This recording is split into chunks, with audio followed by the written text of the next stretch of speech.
What happens when you raid your body clock for productivity? When you hijack your natural rhythm and force it to serve your ambition? I woke up at 4:30 in the morning every single day for 30 days straight. No days off, no snooze button, just war with my comfort zone. And let me tell you, what started as a discipline challenge quickly turned into a psychological and spiritual transformation I never expected. This isn't just about waking up early. It's about what waking up early wakes up inside you. If you're an entrepreneur, creator, or someone just trying to reclaim control of your life, this experiment might be the key that unlocks a level of clarity and fire you didn't even know you had. Let's talk about the first morning. It was brutal.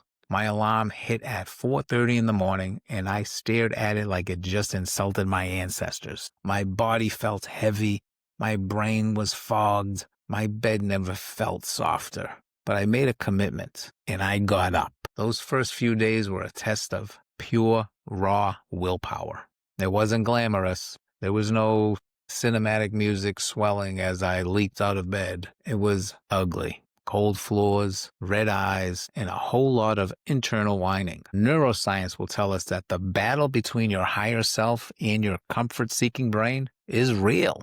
Early wake-ups pit your prefrontal cortex, responsible for planning and decision-making, against your limbic system, which seeks pleasure and avoids pain. In those first moments, you're literally choosing evolution over emotion. I moved like a zombie. I was awake, but barely alive. And for productivity, a big 0. I checked the box of being up early, but I was functionally useless. My brain felt lagged, like it hadn't been updated. By day 3, the inner critic showed up. You know the one. You're not a morning person. This isn't sustainable. What's the point? And that's where most people quit.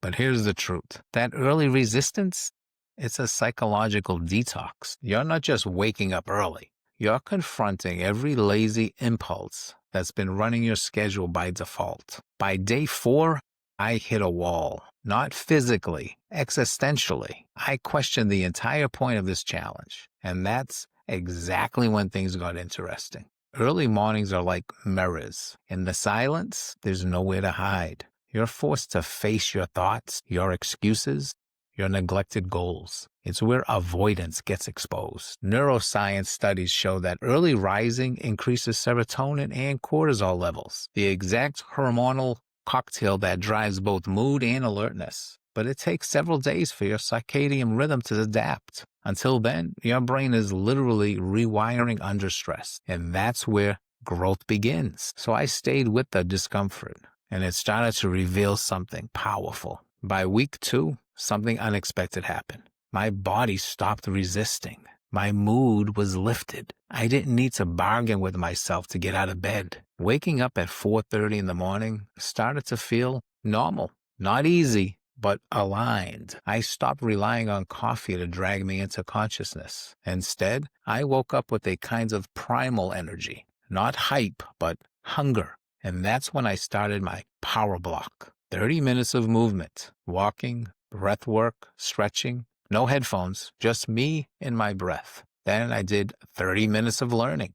Podcasts, neuroscience, mindset tools, feeding my brain, not just stimulating it. And 30 minutes of deep work, undistracted creation. No Slack, no scrolling, just pure, focused output. This wasn't just a morning routine. It was a cognitive reset. Neuroscience will tell us that movement boosts endorphins and increases blood flow to the brain, which is sharpening your mental acuity. And learning activates the hippocampus, reinforcing memory and adaptability. And deep work stimulates the default mode network, the brain's peak zone for problem solving and strategic creativity. I noticed a distinct shift in my business. I wasn't just reacting to the day anymore. I was building the day from the inside out. And phone calls, they felt smoother. My communication was more intentional. My attention span, once fragmented, was now laser focused. And perhaps most importantly, I was starting my day with a win. When you begin your morning by keeping a promise to yourself, you signal competence to your subconscious. This builds self-trust, And self-trust is the foundation of unshakable confidence. By the end of week 2, I didn't just feel more productive. I felt more powerful, more present, like I was operating from my core, not my calendar. And that's when the transformation began accelerating. Week 3 is when the compound effect kicked in. And this is where the gold lives. My business, it got leaner, faster, and more profitable. Why? Because the clarity that comes from focused, undistracted mornings was translating directly into business decisions. I was filtering faster, saying no quicker, spotting the difference between busy work and needle movers. I revamped my outreach strategy by noticing small patterns in client behavior I had previously missed. I actually eliminated 30% of my workflow that produced zero ROI. I was no longer hustling blind. I was operating with precision. Dopaminergic pathways are the most sensitive to patterns of reward. When you engage in clear, intentional goals first thing in the morning, your brain creates a tighter reward loop. This improves focus, motivation, and even memory retention throughout the day. But business wasn't the only area that had changed. For the first time in months, I started hearing my own internal voice, not the noise of social media, not client demands, not the pressure to perform, just me. And what I realized was simple but powerful. I had been negotiating with mediocrity, letting little "I'll do it later" lies compound into lost potential. Waking up early became less about the clock and more about the standard I was choosing to live by. Your amygdala, the part of your brain responsible for fear and emotional response, becomes less reactive when you start your day with intention. Cortisol levels, if managed properly early in the morning, can actually enhance decision-making rather than create stress. That's why some of your clearest thinking happens before sunrise. That week, I onboarded my highest-paying client of the quarter, not because of some sales hack, because I was showing up as someone who had commands over their time, their presence, and their minds. By the final week, something deeper took hold. I didn't have to force it anymore. I was someone who wakes up at 4:30 in the morning. It was my identity now. It wasn't a habit. It was a belief. And when your identity shifts, everything else falls in line. That's when consistency becomes effortless. You're not chasing discipline. You're simply being who you are. The brain forms habits through the basal ganglia, but it solidifies identity in the prefrontal cortex and insular cortex, the same regions responsible for self-perception and emotional regulation. When you attach action to identity, the behavior becomes emotionally rewarding, not just logically beneficial. But there was something even more surprising. Faith entered the picture. I don't just mean spiritual faith, although that grew too. I mean faith in myself, faith that I committed and listened deeply enough that answers would come, that if I showed up every day, the path would appear. And it did. Call it intuition, divine timing, or alignment. I began to sense I was being guided.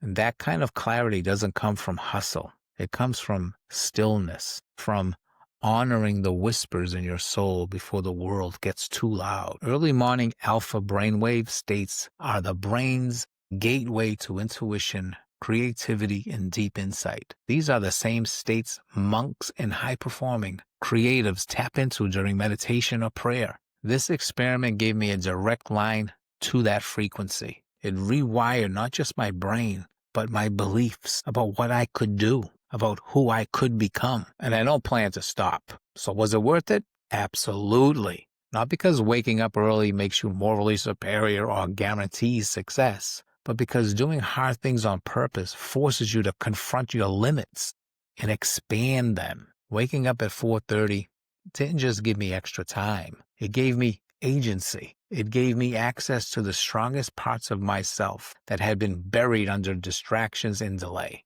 I tapped into clarity, to creativity, into calling. And no, you don't have to wake up at 4:30 to feel this. What matters is not the clock, but the choice you make before the world wakes up. Here's how you can start your own version of this transformation. Number 1, don't aim for perfect. Start with just 1 to 2 early mornings a week. This isn't about going all in and burning out. It's about building momentum. Think of these mornings as micro acts of identity building. Every time you rise before you have to, you stack a vote for the version of you that leads rather than reacts. Let consistency grow from capability, not the pressure to be perfect. Number 2, create your power block. Design your first 90 minutes like sacred time. Move your body to spark dopamine. Learn something that sharpens your mind. Then build something. A piece of content, a strategy, a vision board. The key is no phone, no news, and no comparison. Just aligned action. Over time, this morning block becomes a neurological signal that says, we do hard things. We build momentum. We lead. And then number 3, replace hype with habit.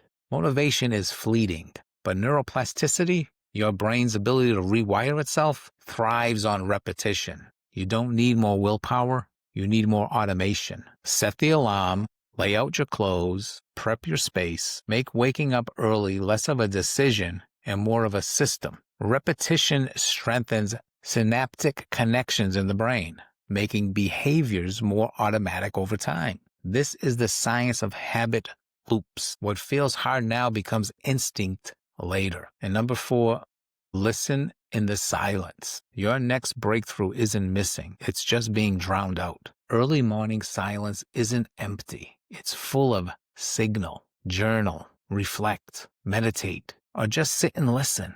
This is when your subconscious speaks the loudest. Some of the best decisions you'll ever make will come not from grinding, but from hearing. Alpha brainwaves, a dominance in early morning quiet, create the ideal state for introspection, creative ideation, and connecting abstract thoughts. This is your personal boardroom before the noise of the world walks in. You don't need another productivity hack. You need a standard, a line in the sand, a decision to lead your day instead of being dragged by it. I choose to lead, and everything changed. Now it's your move. If this resonated with you, if you're ready to rewire your brain, deepen your discipline, and align your hustle with your higher self, then you belong here. Subscribe to Mind Hackrs for weekly neuroscience-backed tools to break limits and build unshakable focus, confidence, and purpose. Like, comment, and share this with someone who's ready for their next level. We're just getting started.